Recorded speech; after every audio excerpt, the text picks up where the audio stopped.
Hello and welcome back, my Royal Rogues. My name is Jesus Enrique Rosas. I'm the Royal Rogue, and tonight I want to make a statement about April's Fools. For those of you, my rogues, who might not be aware, it's just a day that people pick to play pranks, and perhaps the worst kind of pranks, in my opinion, are the ones related to news. Such as this one from GB News. Princess Kate and Prince William asked Prince Harry and Meghan to visit with Archie and Lilibet. If you think about it, a joke should, at the very least, be funny. And I don't find this funny by any means. I mean, the punchline is nowhere to be found, pretty much like the kids. But even more disturbing is that when you click on the link and read the piece, the tradition is that at some point of the writing, you must make it clear that this is just a joke, that no such invitation exists. And that is the thing. There is no disclaimer anywhere in the text. So we are left with just two options. Either this is the worst April Fool's joke ever, or someone really thought that this could pass as news today. I don't know what is worse. But at least we have actual jokes taken directly from real life, like this picture, which I didn't know existed, of Meghan, Harry, Doria, Jessica Mulroney, and Marcus Anderson. This is from October 2017 at the closing ceremony of the Invictus Games in Toronto. And I'm sure it's not hard to spot that Harry already had the vibe. Could he be having regrets? Because I remember that this was the first event that they were seen together, officially, if my memory is correct. Was this some kind of premonition? Or maybe Harry has always been like that, eating his fingernails because he was nervous sitting next to such a beautiful woman. But who can blame Harry if there's so much footage of Meghan out there acting strange? And this was from South Africa. You see that she's wearing the "Nobody Has Asked If I'm Okay" dress. And I think this was near the end of this event. But two things were happening. First, I think Harry had eaten one too many tacos, and he was a bit anxious to, face the consequences of eating one too many tacos. He doesn't even react when Meghan tries to establish eye contact with him. But as for Meghan, I mean, you must know that I always try to cut her some slack. A lot of people think and claim that even call me out on Twitter that I have something against Meghan. And that is not true. But this time, I try to be fair, but I can't help but think that she looks like an android trying to make an educated guess about how humans behave in public settings.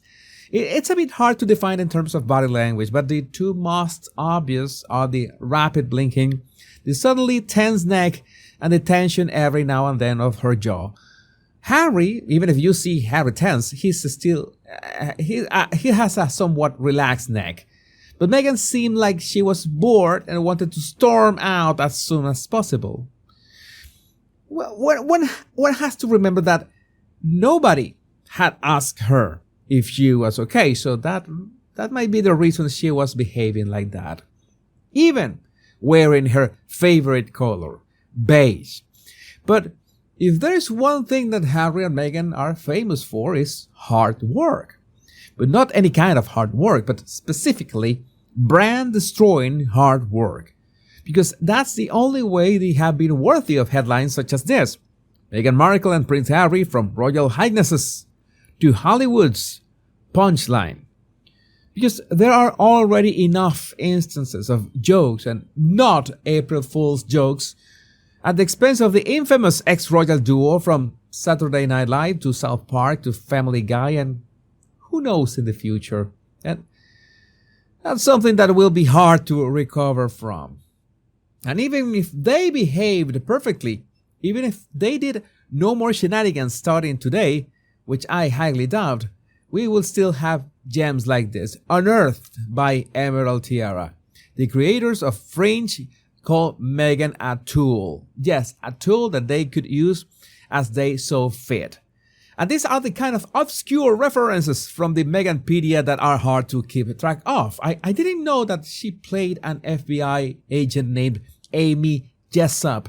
And for the life of me, I'm sure that Meghan did her best, but I simply can't see her like a Clarice Starling type. The actual tool quote is a bit small, but it says, in an interview with Entertainment Weekly in 2009, executive producer Jeff Pickner talked about Jessup's sudden disappearance, saying, "There's no end date. She's an available tool in our toolbox, and we will use her as we see fit. But we are really trying to tell stories about our main characters." What happens in this kind of shows, or we should say in any kind of show, is that the writers are always juggling with new characters, and sometimes some of those characters stick more than others. The audience likes their chemistry with the rest of the cast, and they are chosen to stay a little longer. Sometimes they even get their own series. And in my opinion, one of the best examples is how Bob Odenkirk went from secondary character in Breaking Bad to having his own really good series, Better Call Saul. But this was not the case. But that's okay. Sometimes it doesn't work out. Pretty much like Andy Cohen's more or less apology to Princess Catherine for fueling wild conspiracies about her health, branding himself a numpty in groveling mea culpa in the wake of her cancer diagnosis. I wish I'd kept my mouth shut. Again, besides claiming that he's heartbroken by the news about Princess Kate, there's not an actual apology in the sense of saying I'm sorry, because he tweeted at that time that it wasn't Kate, the one seen at the Windsor Farmers Market. But not everyone was out for a piece of the clicks cake, if we could call it that way, because people such as James Woods, who definitely can be quite controversial on his Twitter or X account, made sure to say some words of common sense for Catherine. I have witnessed in utter disgust several individuals in my business mocking the illness suffered currently by the Princess of Wales. If you've ever heard the words, "Yes, it's cancer," then you will have compassion for her and contempt for them. When you're fighting this dreadful disease, you're neither royalty nor a commoner. You're a human being fighting and praying to be with your beloved family just one more day. Hashtag Catherine, Princess of Wales.